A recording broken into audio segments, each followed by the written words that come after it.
don't know why we got to pay pastors. That was just, he said, and that's some attitude because of the hurt that some ministers have done to churches. And the question that Reverend Griffin raised about the priorities, in some situations, the priority is the pastor wants his off the top. Am I being honest? Yeah. Am I being, right? So, all of these situations, we have to balance.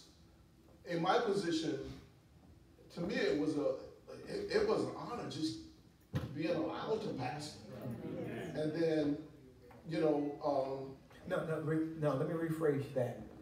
It is an honor. Yeah. And the reason why I want, because I think every current and future pastor needs to understand pastoring is a privilege, it's not a right. It is. And so I just want to make sure. It is. But the thing about it is then, as I have moved from church to church to church, the situation has evolved. And I never took it as, personal. I said, I'm going to pay my tithes whether I was still at Wayman, or whether I'm at Grace Temple, or whether I'm at Mount Zion Hastings, or at Philip R. Cousin. My wife and I, we're going to write a check. And that check did help Grace Temple. The check, in all of those situations, we just knew what God has called us to do. And I think that's one of the things, I always tell my churches, I'm not here, it's not laid against ministry. It is both of us working together to get the church moved forward. That has always been my philosophy. Because I think sometimes we let the dollar, we were so concerned about money. It's the Bible that says it's the love of money that is the root of evil, and then causes all of this confusion that we get in our churches. Okay, yes. I just heard that, Reverend. I want to ask is, how would that apply to a pastor that's not as fortunate as another? As it relates to pay, That's what he just said. so it's pay? No, not the tithe part. With what she said, but not in his position. Okay. They don't have it to do it like. Let me kind of just briefly go back to the original discussion about whether or not the pros and cons of being bivocational. If I can kind of bring it together, because every situation is unique. Every pastor is unique, and every charge is unique. And to kind of bring it together, let me use this illustration, real life illustration. I was talking to Miss Bush one day last week. There was a communication that went out from the office on behalf of Bishop Richardson to a number of pastors, and this one particular pastor, not in this conference, not in this district or this conference, but this pastor happened to be a full-time pastor. And this one pastor, Ms. Bush, was having a hard time getting in contact with him. So when she finally connected with this pastor, it was about 2 o'clock in the afternoon. And that pastor said, I'm glad you called because it's my nap time. Every day around this time, this is my nap time. And this pastor was just real free and just saying, every day at 2 o'clock, this is my nap time. And I use that to say this. There's a difference between being a full-time pastor and being a full-time pastor. So you can be a full-time pastor and still have another full-time job. Or you can be a part-time pastor with no other job. And so we've got to figure out where we are in that process. Now, I'm kind of in a unique situation in that I pastor a church that at one point I was bivocational because the church, again, I wasn't trading my car, moved out my house, and my wife wasn't going to let me, okay? But beyond that, the church couldn't afford to. When I first went to Mount Episcopal Start, we didn't have a musician, okay? So I had to play the whole order of service, play my songwriting hymn, get up there and preach, okay? And I didn't expect the church to give me a check for being the musician and a check for being the pastor. But God will allow you to grow into that, but we have to be faithful to Him. So I think the question has to, you got to look at that whole, where do I spend my time? Because in many cases, a lot of these emerging churches, maybe not East Palatka, but a lot of these churches, most of our people are working. So up to 4, 5, 6 o'clock, they're doing their thing. So they're not necessarily available for us to do ministry anyway. And if we really want to take that church to the next level, one of the things that stops us is this whole concept, whether it's true or false, this idea that we are taking care of the pastor. And so you have to work against that. Now, the other point, I have seen churches that have been crippled by pastors who are pretty well off financially. They got a secular job. Their spouse has a good job, and they say you don't have to pay me. And then when that pastor moves, and the next pastor comes and asks for a salary, they look at that pastor like he got on a red suit, pitchfork, you know.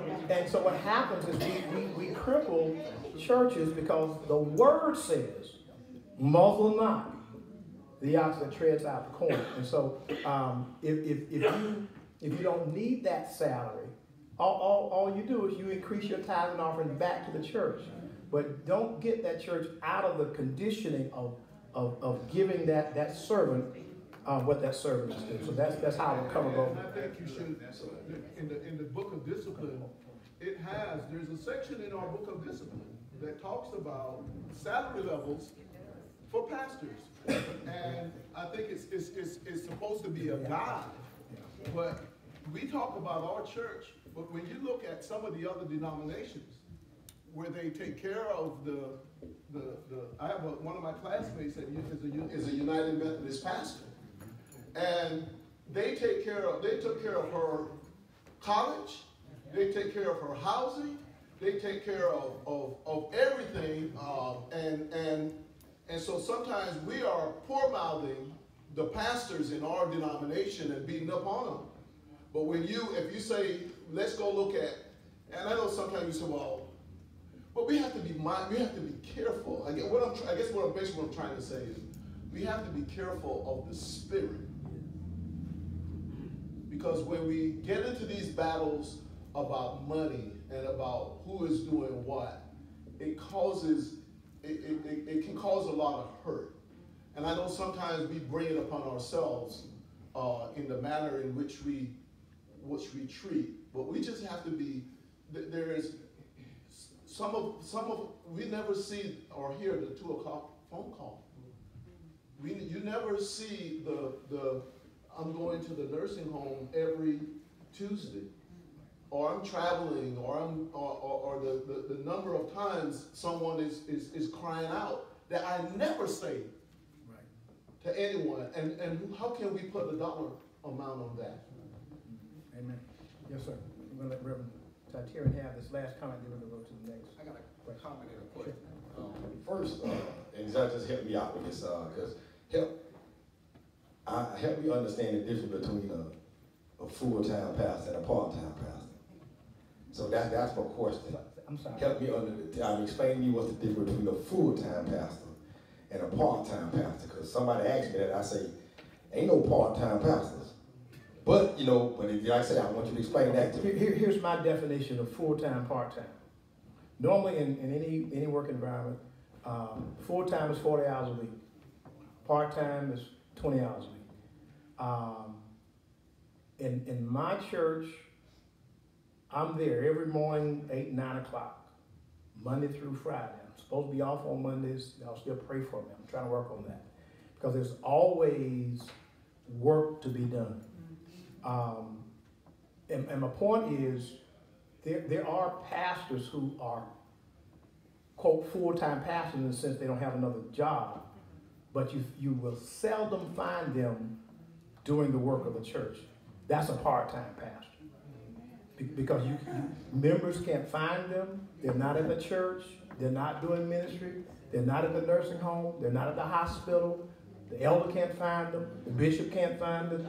So if they are full-time, I'm not quite sure what they are doing when you can't find them in any places that you'd expect them to be when it comes to being full-time. I had to ask that because I just know when God called me, he didn't stand up there and say, well, okay, well, you're going to be full-time, you're going to be pastor. I just had to ask that. Yeah.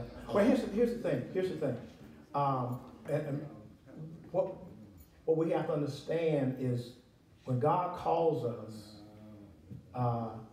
he doesn't tell us when to go to work, how long to work. That's got to be innate. That has to be within us. And as was mentioned, some of these 2 and 3 o'clock in the morning type of phone calls, or as I was with the family last night about 9:30 at night, until the funeral home came and rolled the body out of the bedroom. Because this husband, he's heartbroken, and as his pastor, I felt like I had to be there and walk him out the door to the van until they closed the door to the van. You can't put a clock start and stop. And so I would say full-time is almost 24/7. And so what we try to manage in these bivocational situations is to make sure that when our people need us, we're there. And when we're not able to be there, they at least have they have the feeling that if my pastor could be there, and I say this because I'm the moderator here, I'll never forget.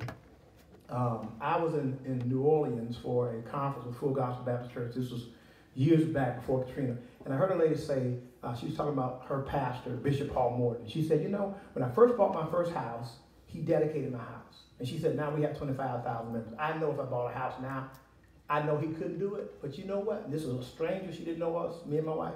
She said, he couldn't do it now. But you know what? If he could, I know he would. And that's where we have to be in the mindset of our people, feeling like if we could be there for them, we would. That's for that. I think Reverend Samuel, you had your hand up. I was told you did. No. Okay.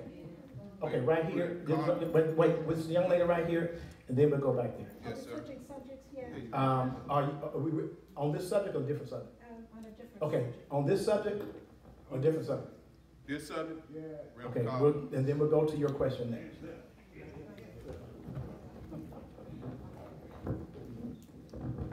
Yeah, I've been sitting back there, I've been listening to everything, most of the things that you're saying. Still yet got a question mark. And the question mark is that many of the pastors so far, from what I've been hearing, have been really seem like they are just talking down on other pastors. But we must realize that it takes the whole church to make a church.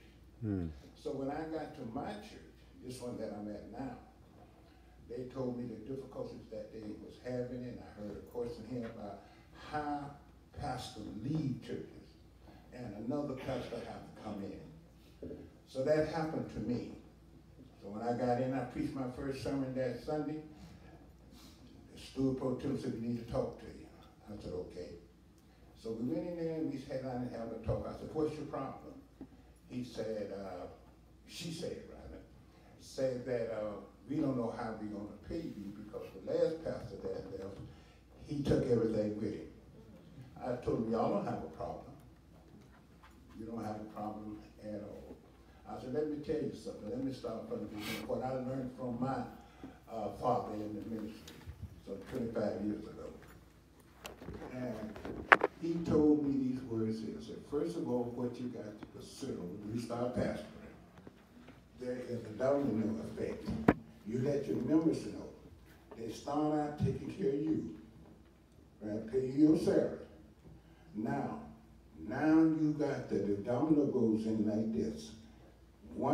Three things you have to look after. I heard somebody say the budget of the church, other things of the church. That comes second. Because the first thing that you do is to show the members your love. And when you show them your love, you start speaking. If I take care of the elder, y'all take care of me, I take care of my elder got to take care of his bishop. This is what the money is all about.